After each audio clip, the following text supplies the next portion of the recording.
kita akan mencoba pelan-pelan begitu ya melanjutkan materi kita minggu lalu tentang perilaku wisatawan.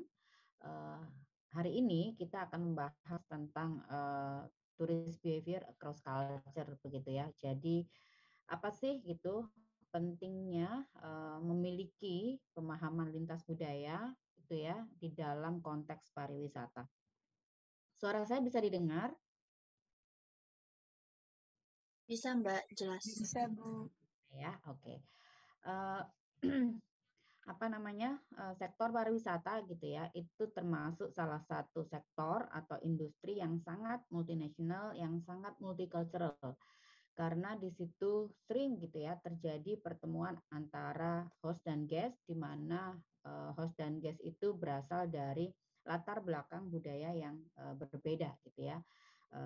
Orang Indonesia menerima tamu dari atau menerima wisatawan dari berbagai negara gitu ya di berbagai belahan dunia. Oke, sebelum kita melanjutkan pada diskusi, teman-teman menjawab beberapa pertanyaan yang sudah saya sampaikan di Google Classroom. Saya sedikit memberikan pengantar begitu ya tentang pentingnya pemahaman lintas budaya di dalam pariwisata, di dalam memahami perilaku wisatawan. Apakah sudah terlihat? Sudah ya? Masih proses? Sudah Bu. Sudah ya? Oke.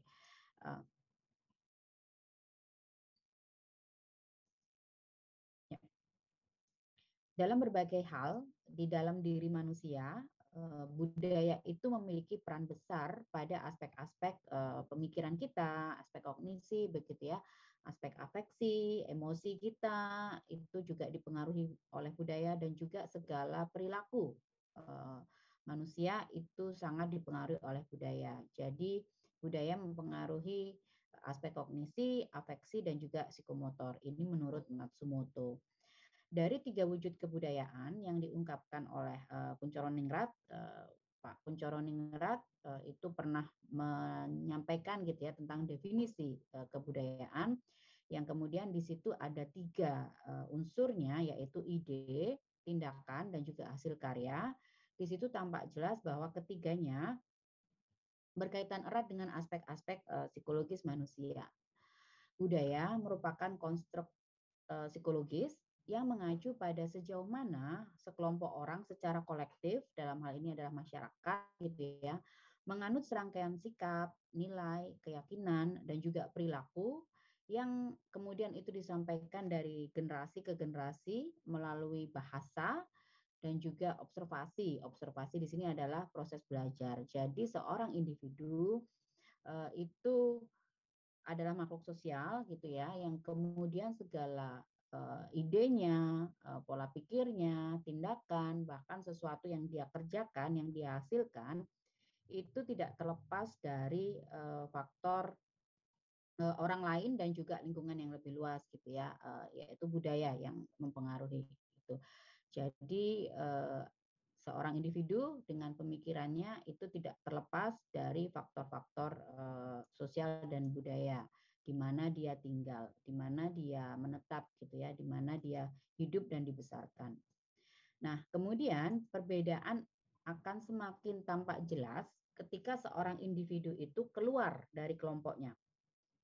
Saya misalkan orang Jawa gitu ya, kemudian mungkin keluar dari tempat tinggal saya, pergi misalkan ya ke Bali begitu ya, kemudian bertemu dengan orang Bali gitu ya, yang apa namanya orang asli Bali, kemudian kami bertemu begitu, nah itu akan semakin terlihat jelas perbedaannya.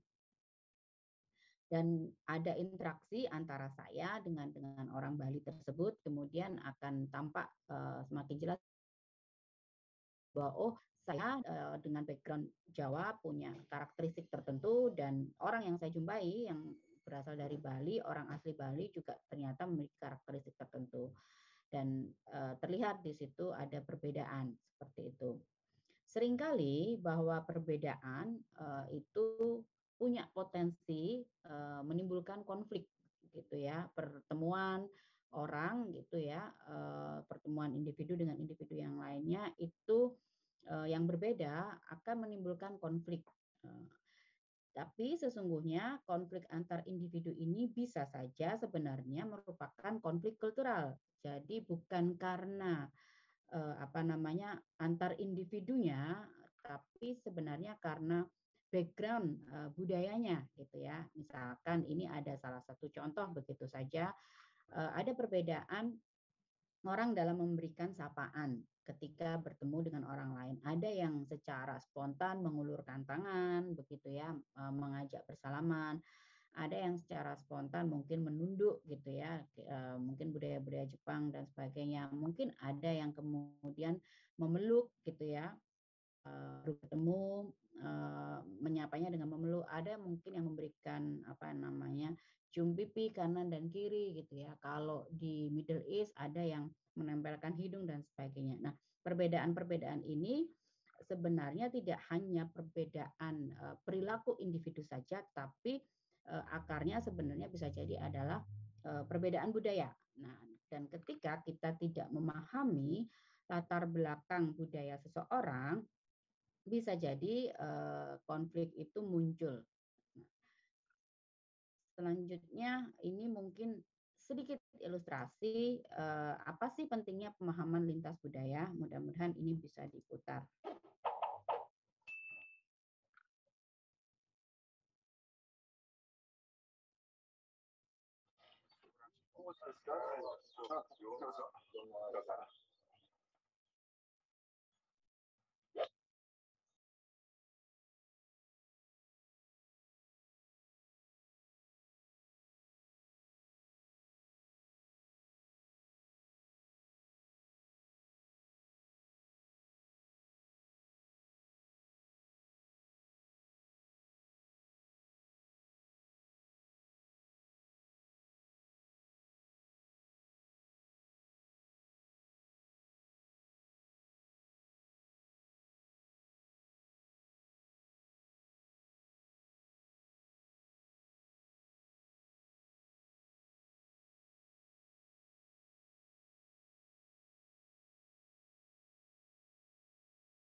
Oke,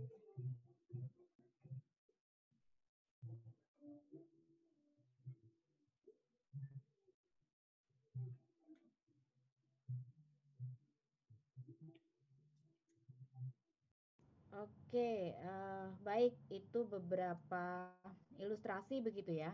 Ini ada yang bertanya apakah, apa namanya, teman-teman bisa mendengar audionya atau hanya visualnya saja? Hanya visualnya Hanya saja. visual saja, Bu Sida. Visualnya saja.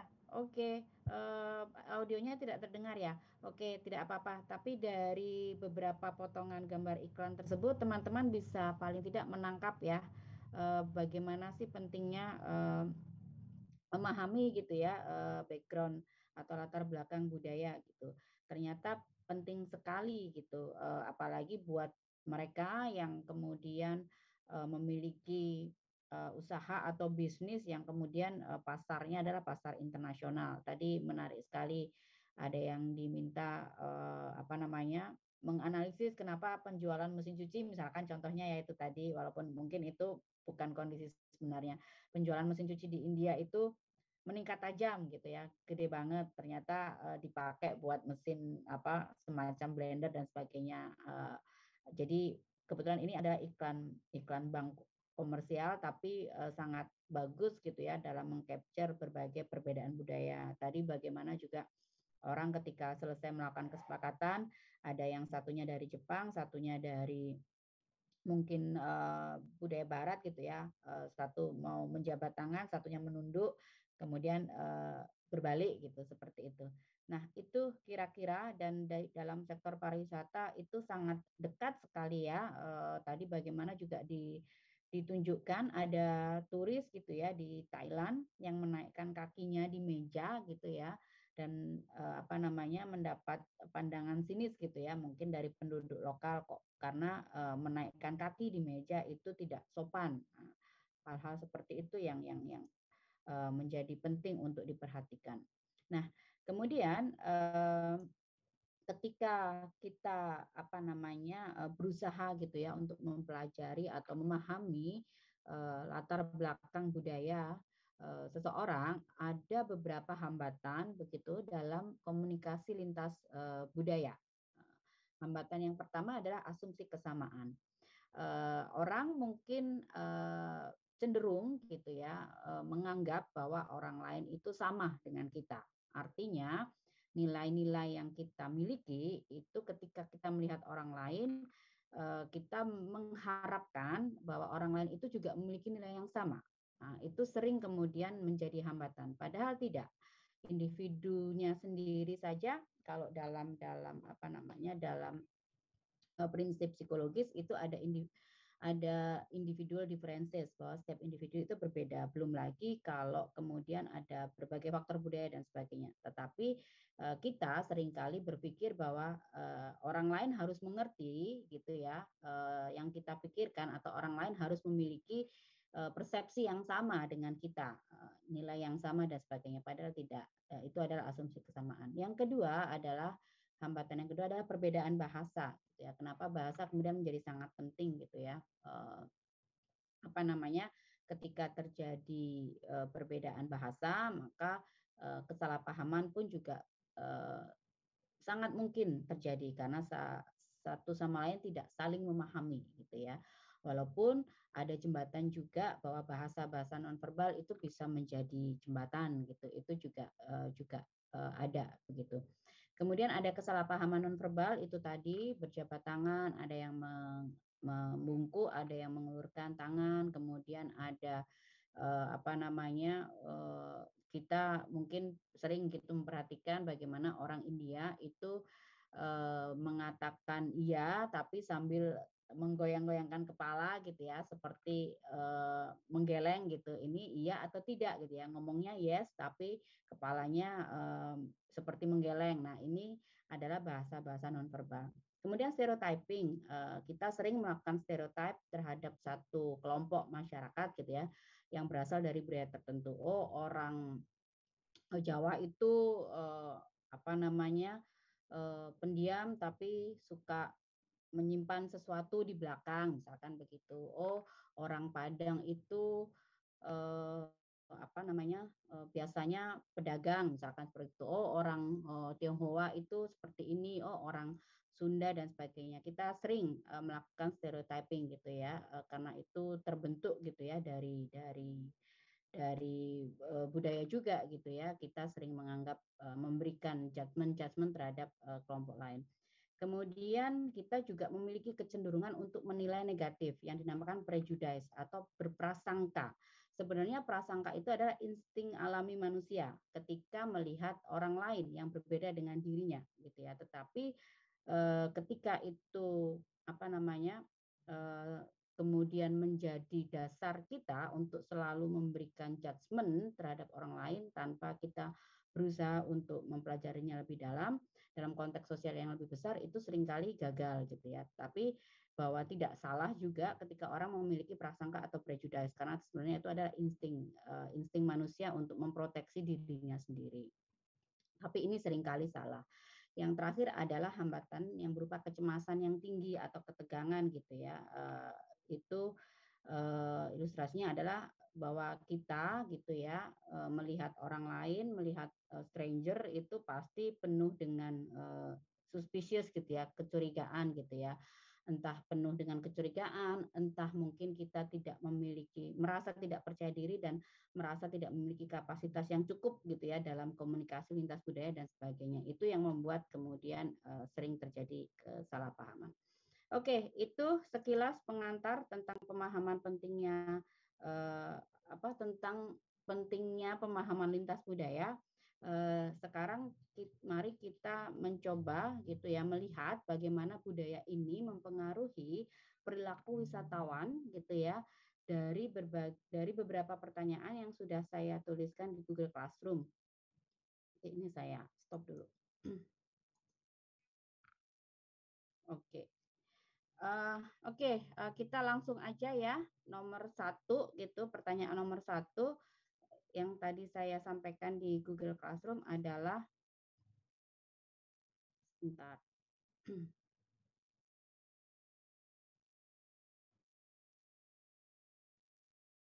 Oke, faktor budaya apa saja yang mempengaruhi karakteristik personal seorang konsumen gitu ya.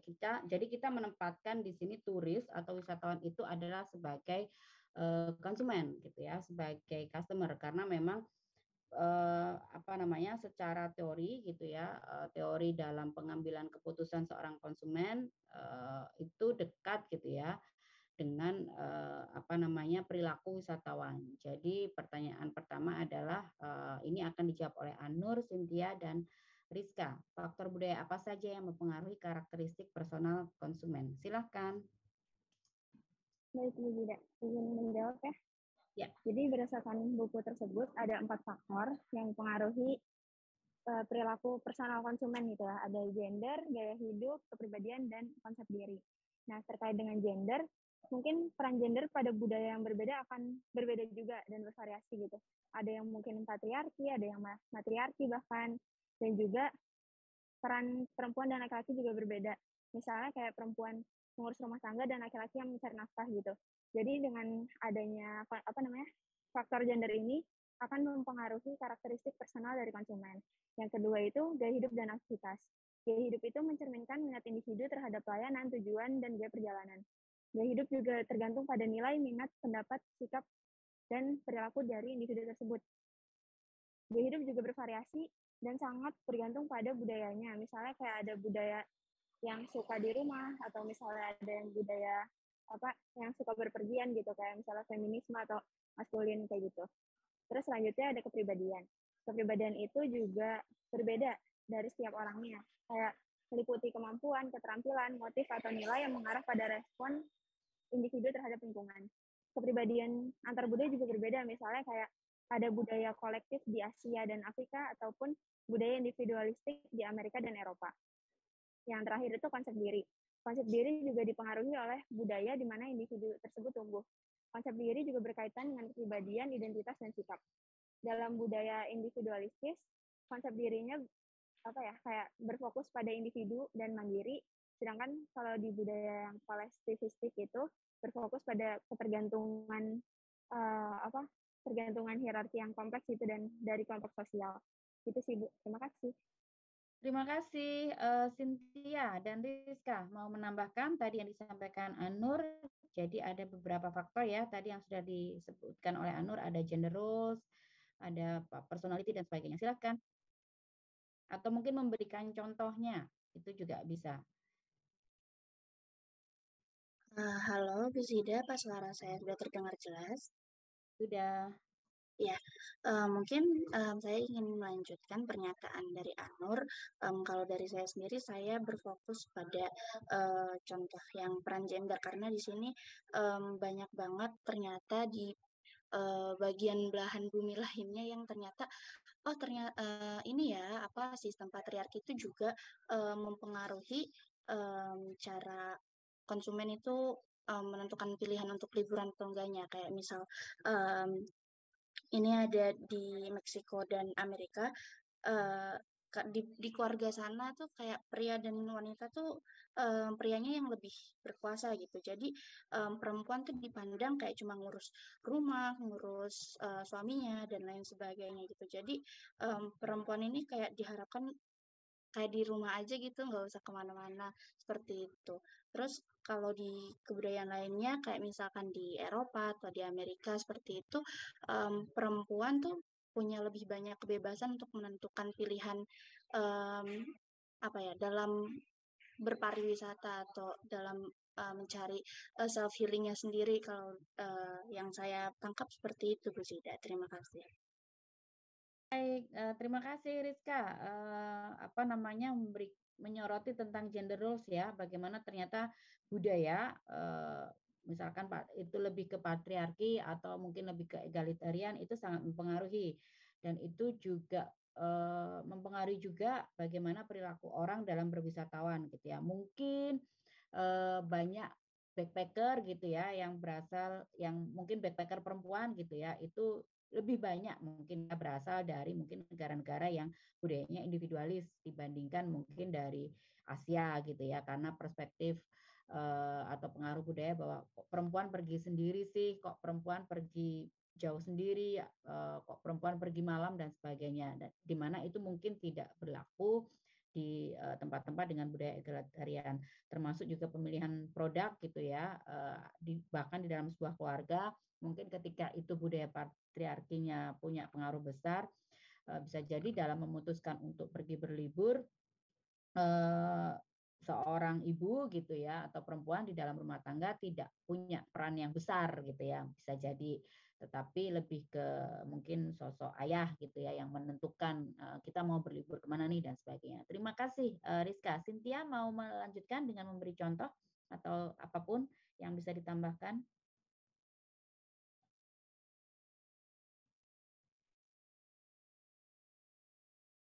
Halo, Cynthia?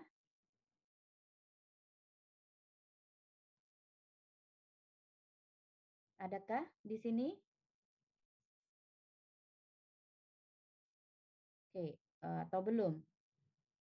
Ya sudah, oke. Mungkin kita lewati.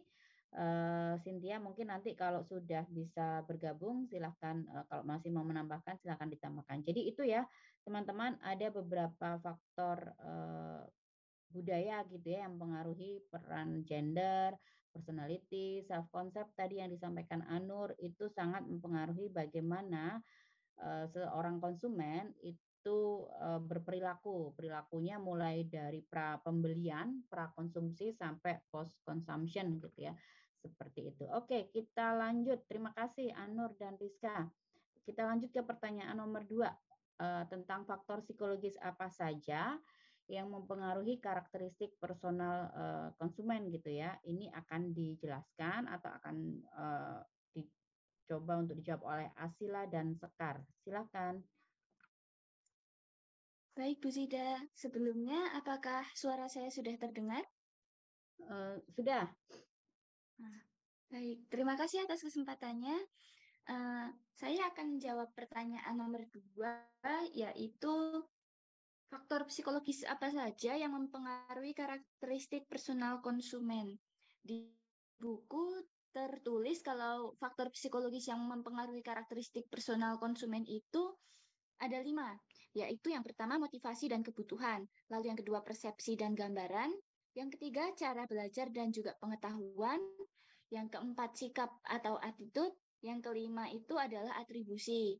Nah, untuk motivasi dan kebutuhan bagi konsumen itu sebagian besar dipengaruhi oleh budaya nasional.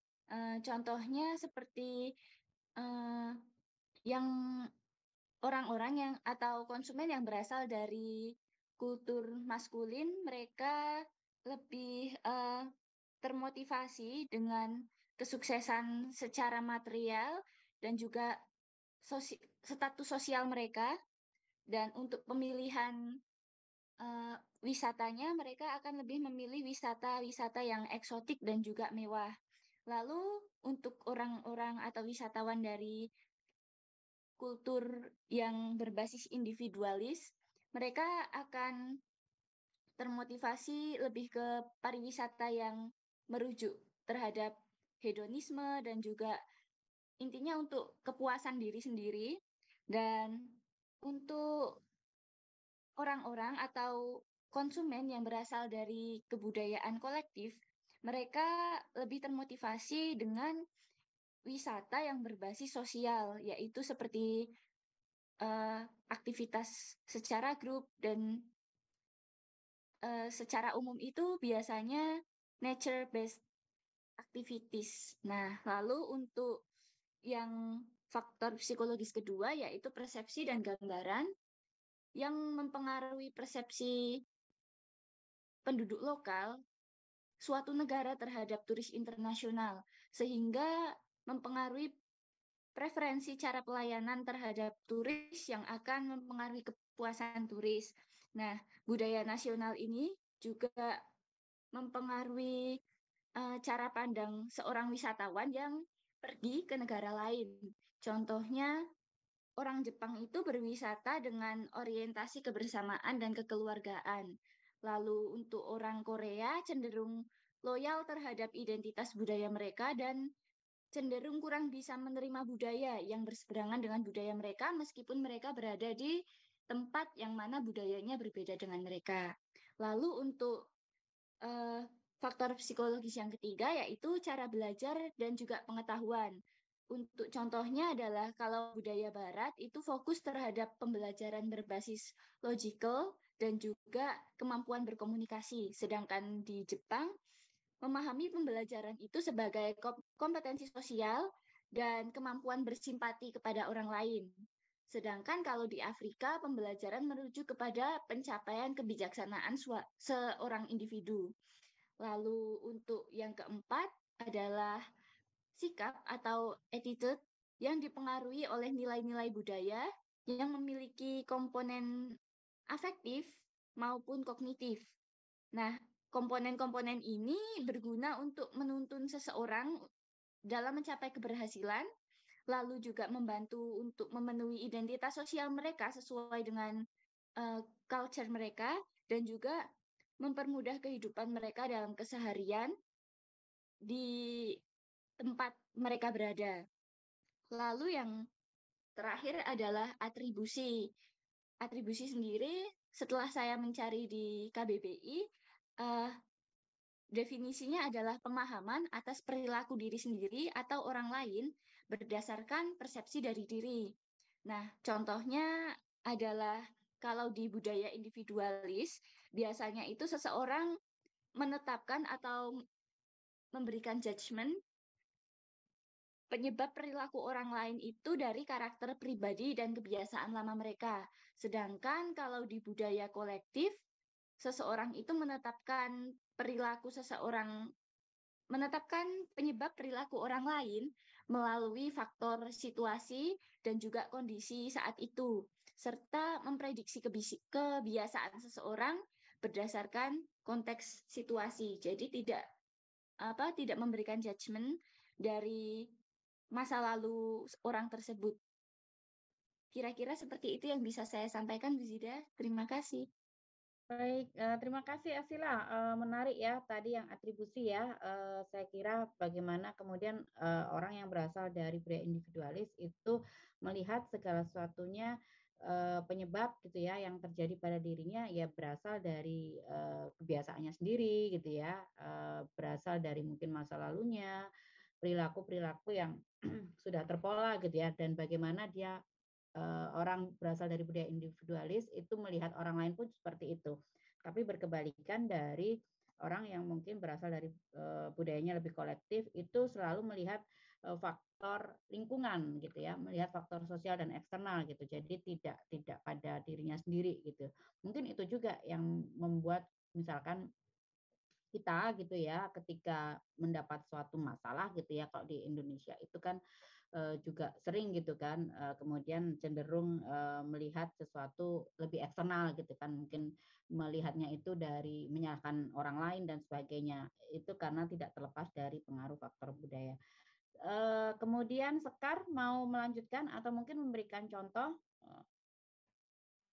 Saya mungkin akan menambahkan sedikit saja, Bu. Silakan. Berdasarkan hasil bacaan saya tadi, benar yang disampaikan oleh Asila tadi, faktor psikologis dipengaruhi oleh beberapa. Yang pertama itu misalnya motivasi. Motivasi itu merupakan dasar yang kuat untuk mendorong konsumen dalam memilih wisata dan produk tertentu. Di mana motivasi ini merupakan dorongan yang sebagai penentu gitu konsumen untuk membeli produk atau tempat yang diinginkan. Kemudian ada pengetahuan. Pengetahuan ini merupakan dasar orang bertindak di mana saat mereka mengunjungi sesuatu tempat atau memilih produk, itu akan membantu mereka dalam menambah pengalaman serta pengetahuan. Seperti misalnya pada orang Korea dan Cina, mereka lebih tertarik akan pengetahuan terhadap artefak, dan kepada orang-orang yang seperti di Eropa, daerah-daerah Eropa, mereka tertarik akan pengetahuan tentang manusia, seperti itu. Kemudian yang terakhir itu ada keyakinan dan sikap, di mana dua faktor ini memberikan pengaruh perilaku pembelian dalam produk dan jasa pariwisata, di mana keyakinan akan membentuk suatu citra produk dan tempat. Nah, apabila keyakinan ini keliru dan bisa menghambat pembelian dan pemasaran, maka dari pihak pemasaran akan mengeluarkan sikap, yaitu dengan meluncurkan kampanye untuk mengoreksi keyakinan tersebut. Seperti itu, Bu, kalau dari saya. Terima kasih. Terima kasih.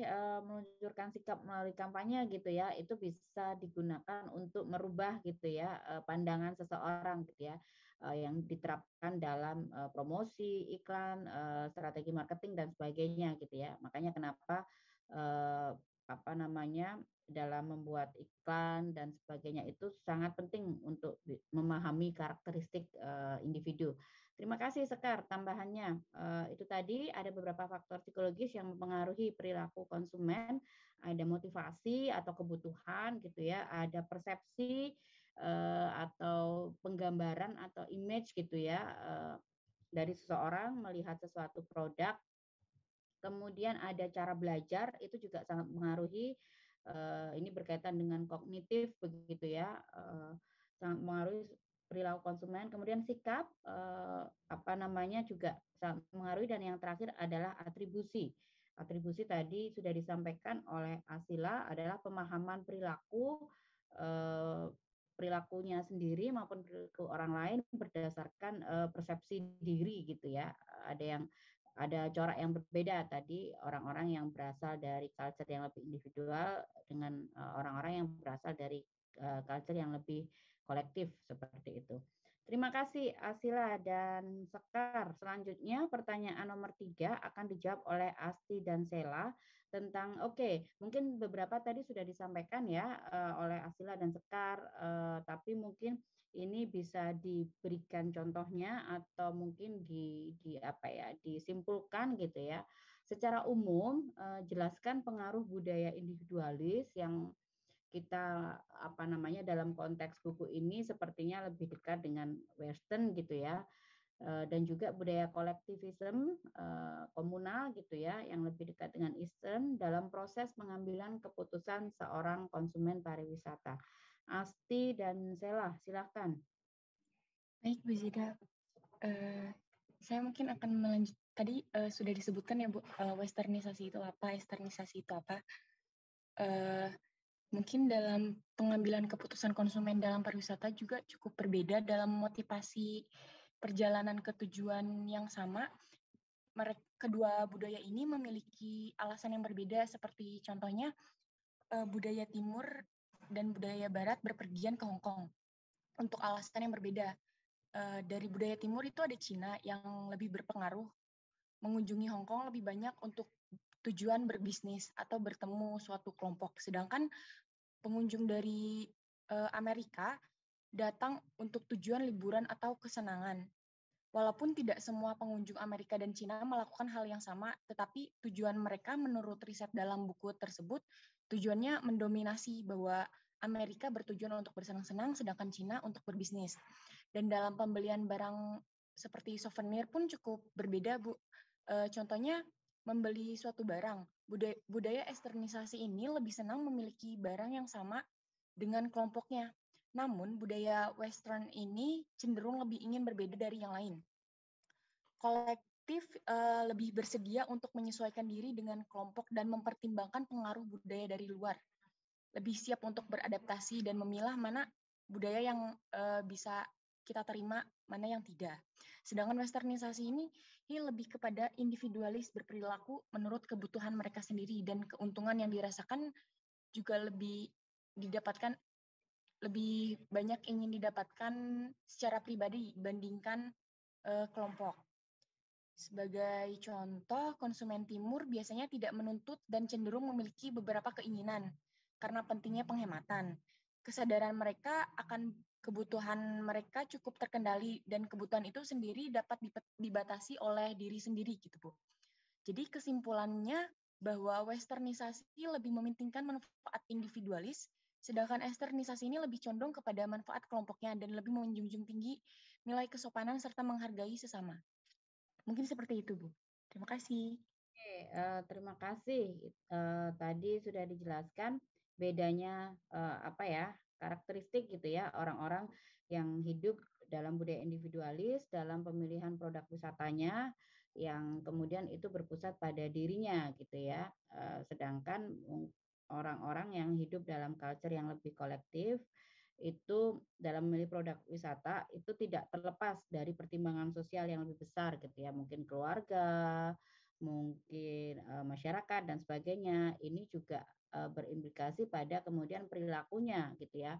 Mungkin kalau orang dari budaya yang kolektif lebih suka melakukan tour gitu ya, perjalanan wisata yang dalam grup seperti itu ya.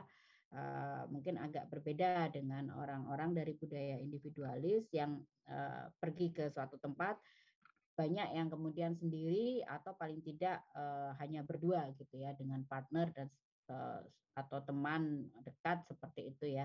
Itu ada corak yang berbeda. Terima kasih Asti. Silakan Sela mau melanjutkan. Baik, mungkin ingin menambahkan sedikit dari penjelasan Asti. Jadi kalau dari hasil yang saya baca sendiri itu, untuk karakter budaya individualis itu seperti contohnya seorang konsumen itu akan beli suatu produk dengan budget yang pas sesuai dengan keadaan ekonominya. Maka keadaan ekonomi sendiri itu sangat mempengaruhi keputusan pembeli dalam memilih mana yang sekiranya cocok untuk budget ekonomi yang segini.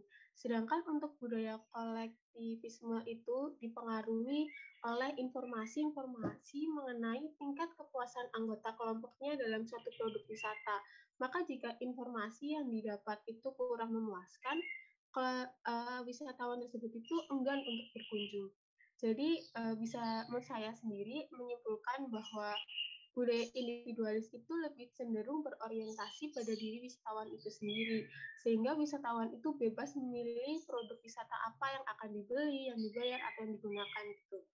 Untuk budaya kolektivisme sendiri itu cenderung mengambil keputusan tergantung bagaimana cara wisatawan itu memperoleh informasi mengenai tingkat kepuasan pengalaman masa lalu yang dirasakan anggota kelompoknya. Jadi menurut saya ini itu bisa menjadi hal yang negatif dan hal yang positif gitu, karena kan pada dasarnya selera dan tingkat kepuasan tiap individu wisatawan itu berbeda-beda. Namun dalam kolektivisme sendiri kan anggapan tentang informasi dari anggota kelompoknya itu penting. Jadi hal yang dianggap produk itu kurang memenuhi kebutuhan belum tentu itu terjadi pada wisatawan lainnya. Sekiranya itu Bu yang saya sampaikan. Oke, terima kasih gitu ya. Mungkin konsumen yang dari yang disampaikan oleh Sheila tadi, konsumen dari budaya yang lebih individualis, dia akan sebelum membeli suatu produk gitu ya, atau memutuskan untuk berlibur dan sebagainya, akan mempelajari sendiri gitu ya, mungkin lewat informasi, lewat bacaan gitu ya, tentang produk yang akan dia beli atau dia konsumsi. Sedangkan orang-orang yang hidup di budaya yang cenderung kolektif mungkin referensi gitu ya dari significant other itu sangat penting.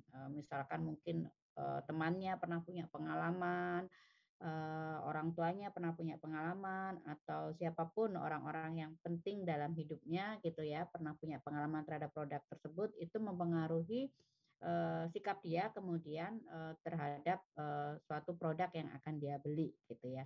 Ini tentunya juga menarik sekali gitu ya, ketika teman-teman mencoba menawarkan suatu produk wisata ke wisatawan gitu ya, produknya sama tapi ditawarkan ke wisatawan yang berasal dari latar belakang budaya yang berbeda gitu ya. Perlu strategi yang berbeda begitu ya, seperti itu. Terima kasih Asti dan Sheila. Selanjutnya pertanyaan nomor 4 akan dijawab oleh Iswan tentang ini beyond personal consumer ya. Jelaskan bagaimana memori dan meaning, juga emosi serta feeling itu ternyata bisa loh mempengaruhi perilaku seorang konsumen gitu ya. Ingatan, kemudian makna, emosi gitu ya, perasaan itu bisa mempengaruhi perilaku seorang konsumen. Bagaimana sih Iswan? Silakan. Oke, Bu. Ayu tadi katanya mau jawab dulu, Bu. Ayu dulu nggak apa-apa. Siapa? Ayu. Ayu, oke. Ayu tadi Ayu, katanya silakan. mau jawab pertama. Oh, oke. Ayu, silakan. Baik Ibu, terima kasih. Saya akan menjelaskan mengenai memori dan meaning. Jadi budaya ini mempengaruhi ingatan ataupun memori. Orang-orang lebih mengingat budaya yang sama dengan aktivitas atau peristiwa sesuai dengan latar belakang yang sama dengan mereka. Mereka yang berasal dari budaya yang sama menggunakan isyarat yang sama untuk menghafal pesan. Misalnya di Cina dalam konteks budaya yang lebih tinggi mengandalkan representasi visual, sedangkan di Inggris dengan konteks budaya yang rendah lebih mengandalkan suara verbal. Visualisasi ini memfasilitasi memori budaya dalam konteks budaya yang tinggi, kemudian pengulangan dan eksplisit memfasilitasi memori dengan konteks budaya yang rendah.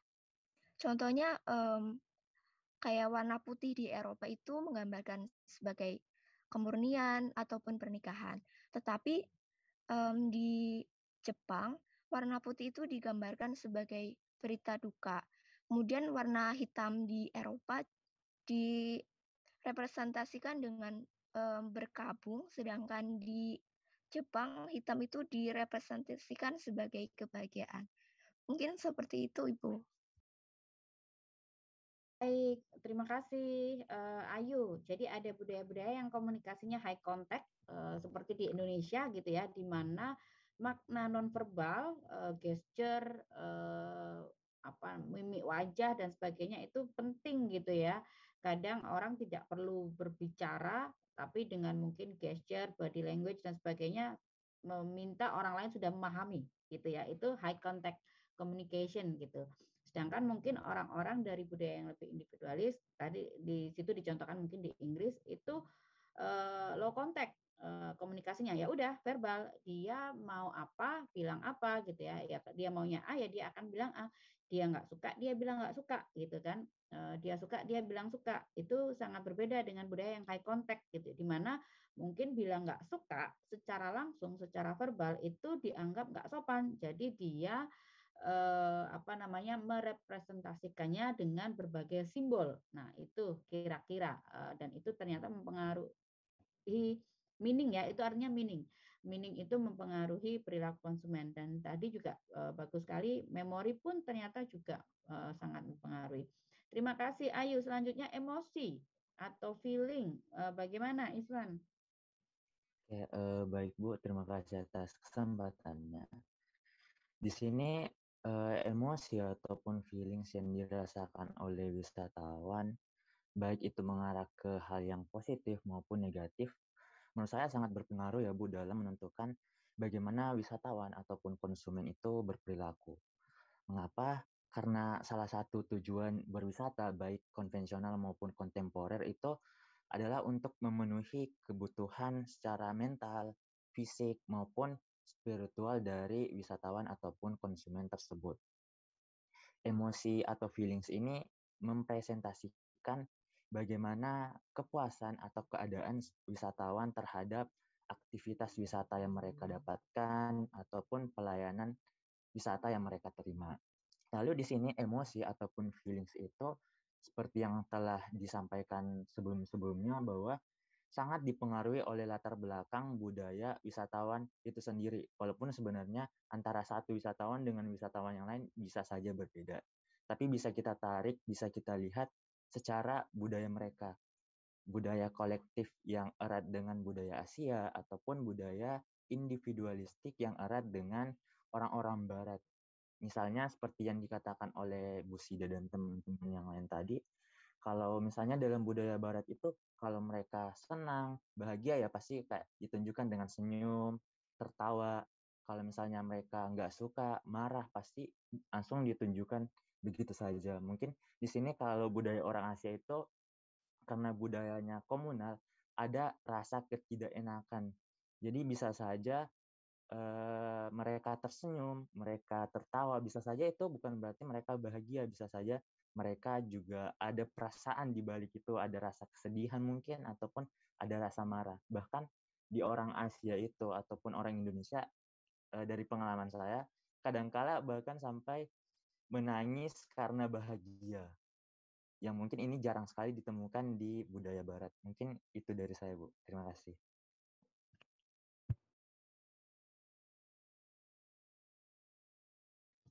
Maaf Bu, masih mute.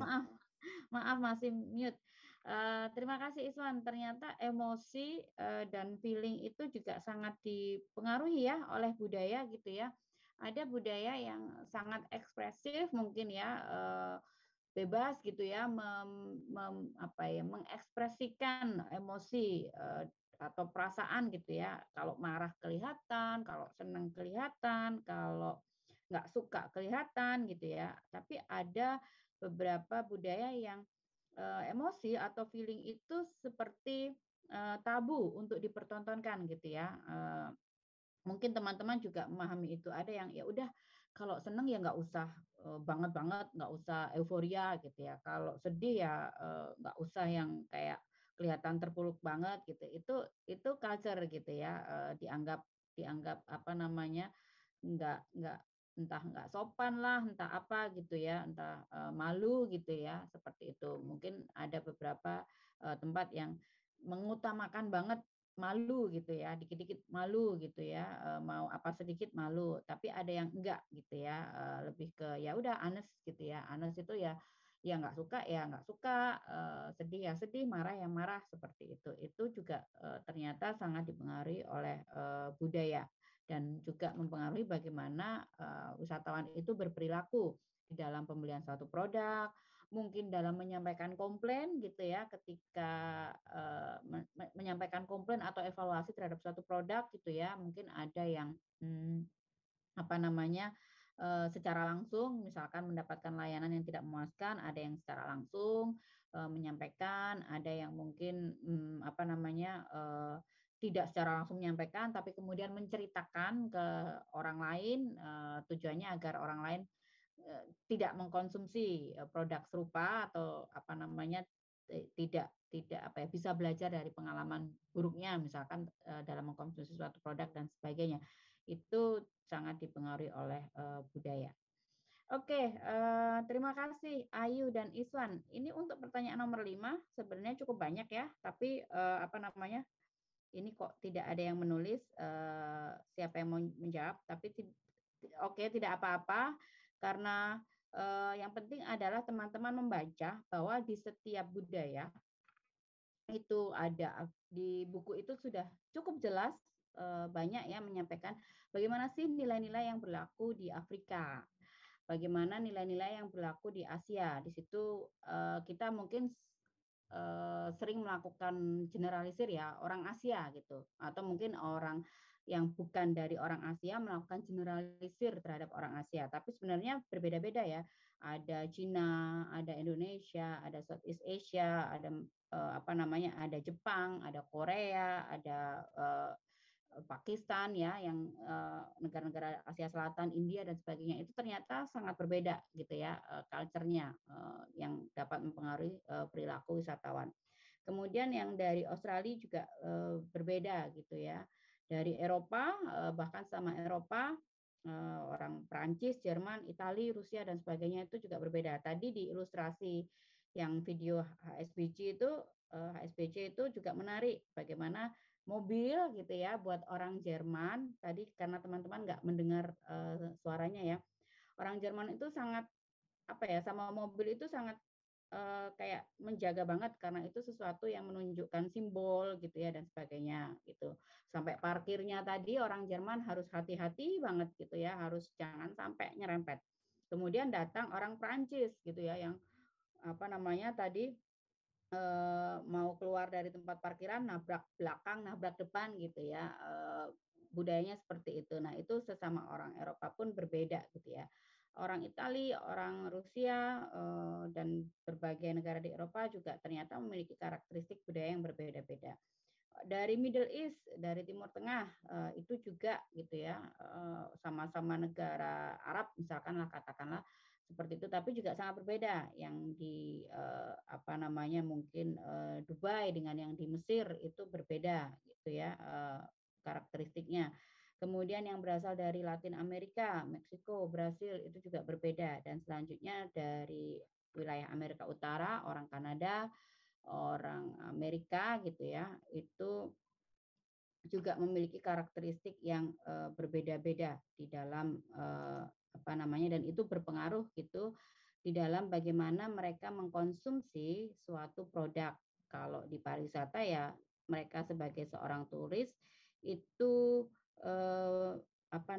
menunjukkan baik dari preference maupun perilakunya di destinasi itu berbeda. Oke. Itu nanti silakan teman-teman baca sendiri gitu ya. Di situ sudah cukup lengkap. Saya mungkin akan sedikit melanjutkan tadi PowerPoint saya. Sebentar.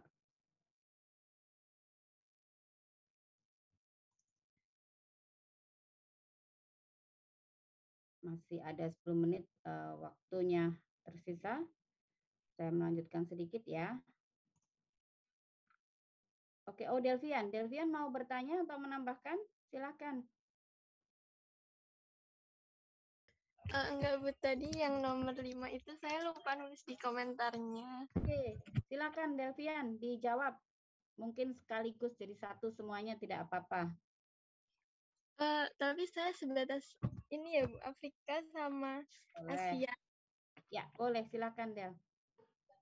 Yang di Afrika itu orang-orangnya sangat menjunjung tinggi keluarga, terus menyukai kontak sosial dengan orang lain. Jadi mereka tuh menganggap orang lain, semua orang tuh teman mereka, kecuali yang mereka kehendaki enggak, entah itu karena alasan apa.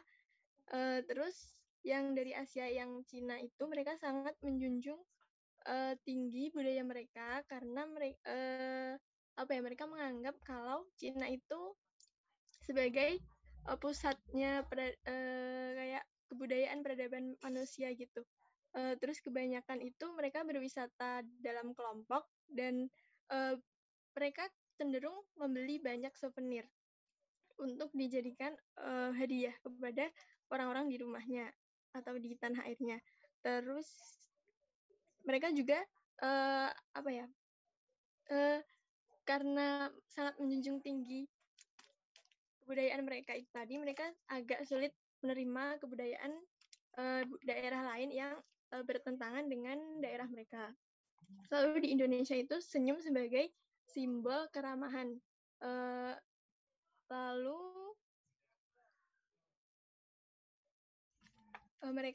mereka cenderung ramah dan juga sopan, dan juga cenderung mencari produk-produk yang diperbolehkan oleh agama yang mereka anut. Mostly di Indonesia itu Islam. Jadi mereka cenderung wisatawan Indonesia cenderung menghindari mengkonsumsi minuman keras atau babi.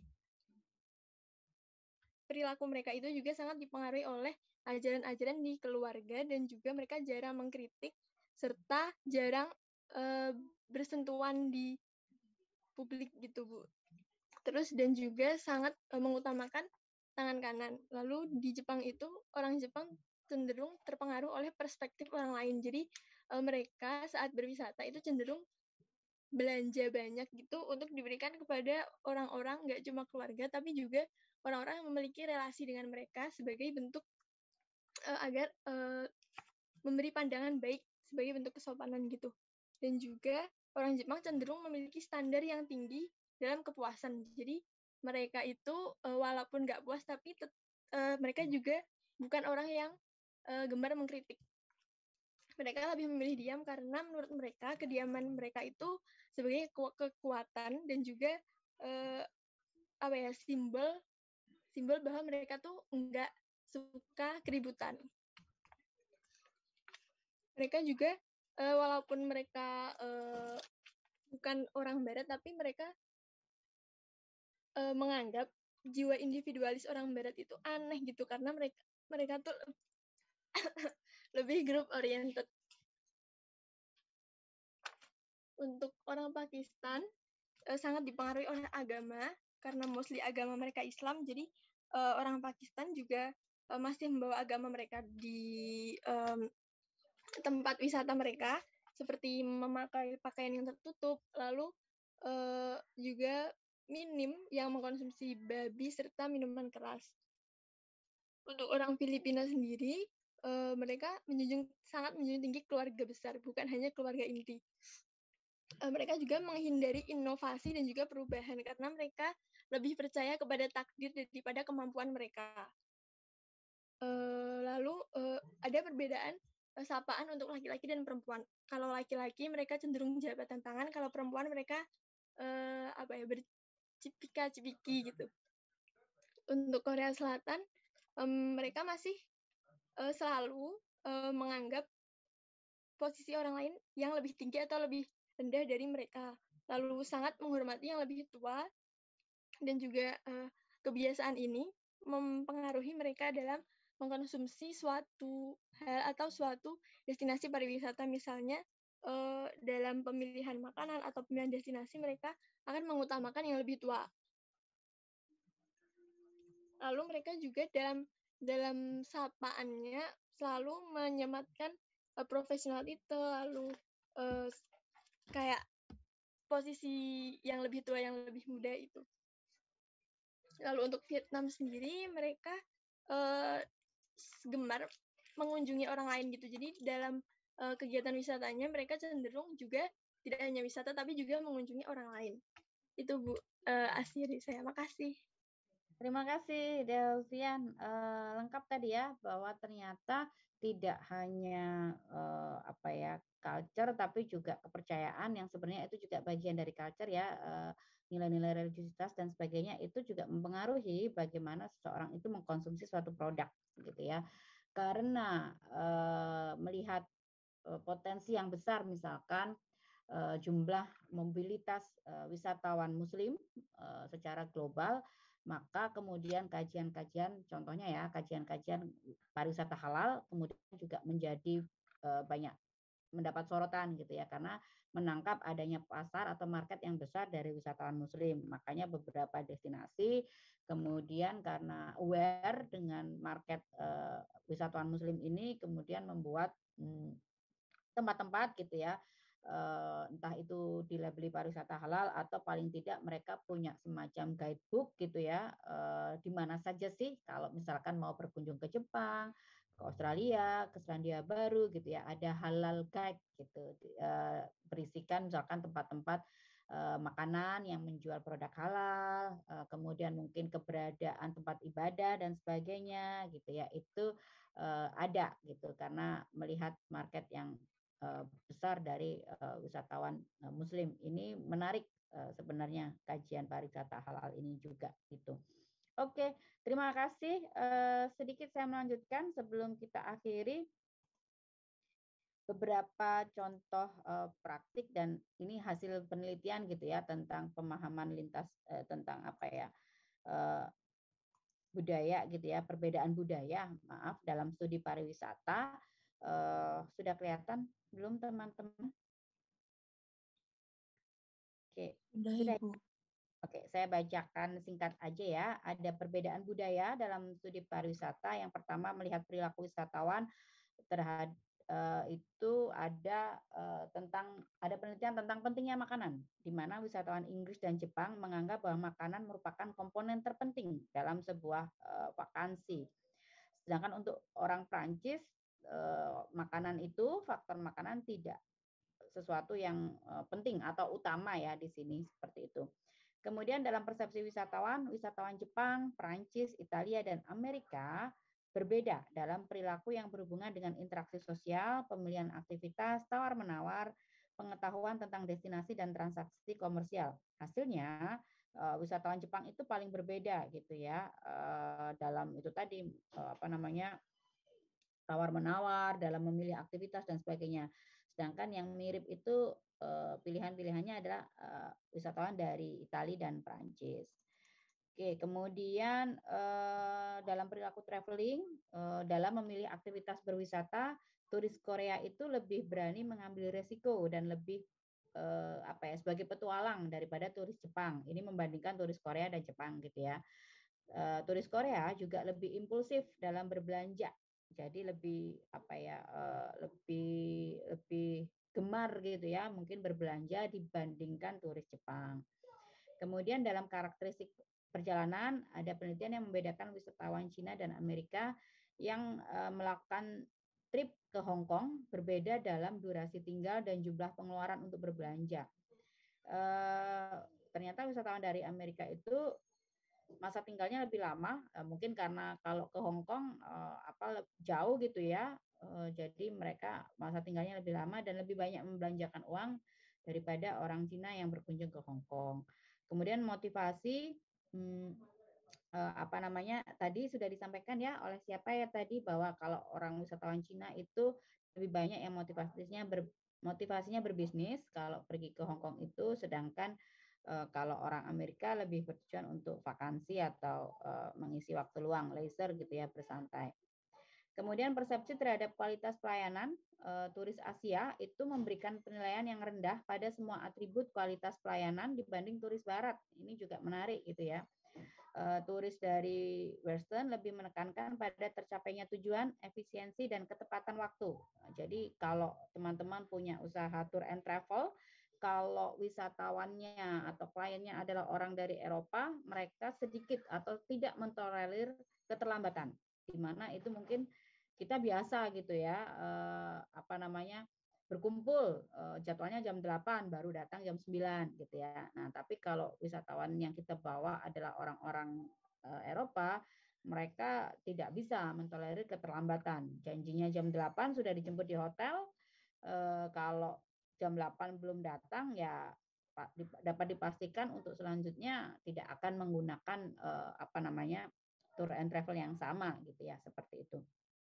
Kemudian turis Jepang itu ternyata lebih demanding, meminta perhatian dan pelayanan yang konstan gitu dibandingkan turis Amerika gitu, seperti itu. Kemudian dalam dimensi service quality, turis Barat itu menganggap penting dimensi hedonisme dari pengalaman berbelanja dibanding dengan turis Asia. Tadi juga sudah disampaikan ya bahwa orang-orang dari budaya individualis itu lebih mementingkan gitu ya dimensi hedonisme daripada turis Asia.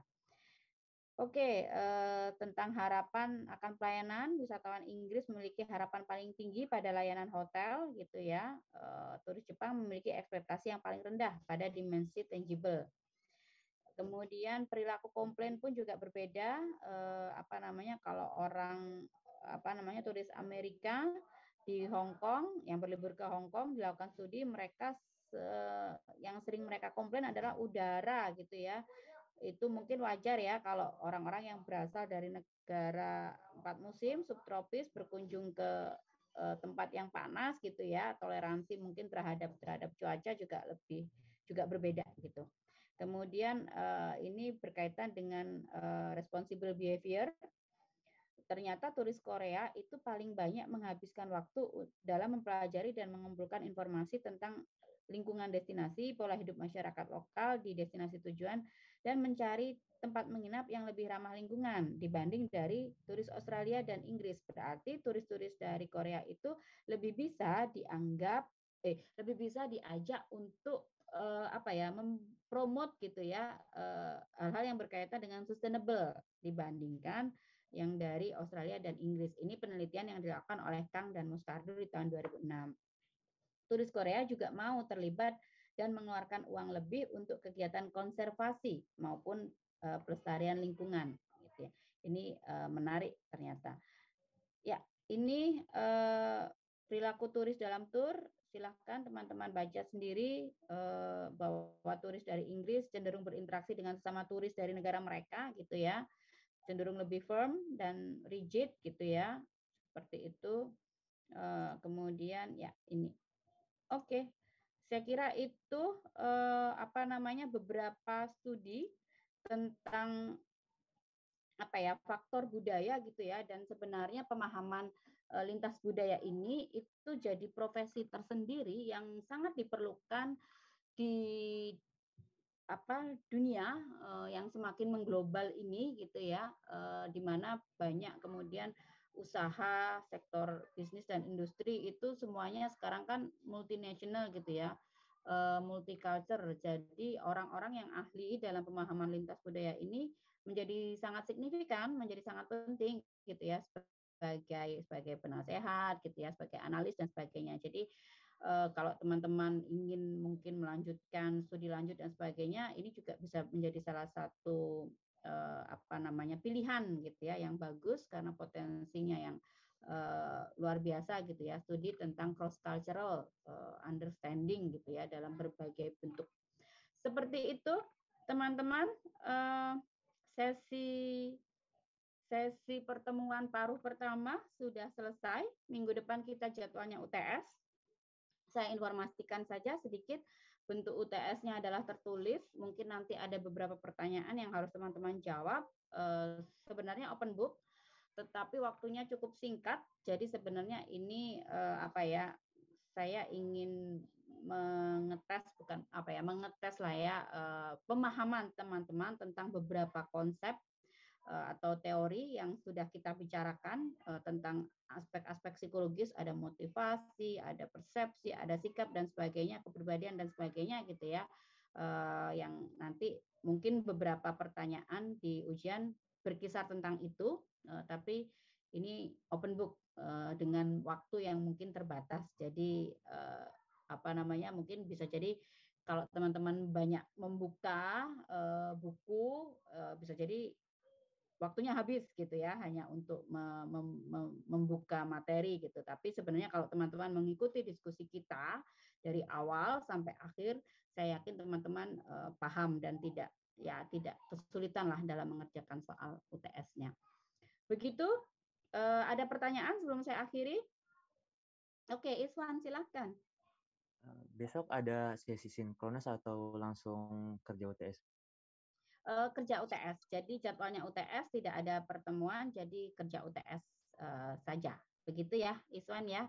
Kalau ada materi yang mungkin belum saya unggah di Google Classroom, silahkan nanti saya ditagih. Sepertinya ada beberapa PPT ya yang belum saya unggah. Apa aja, misalkan nanti saya silahkan diingatkan, ditagih, saya unggah di Google Classroom.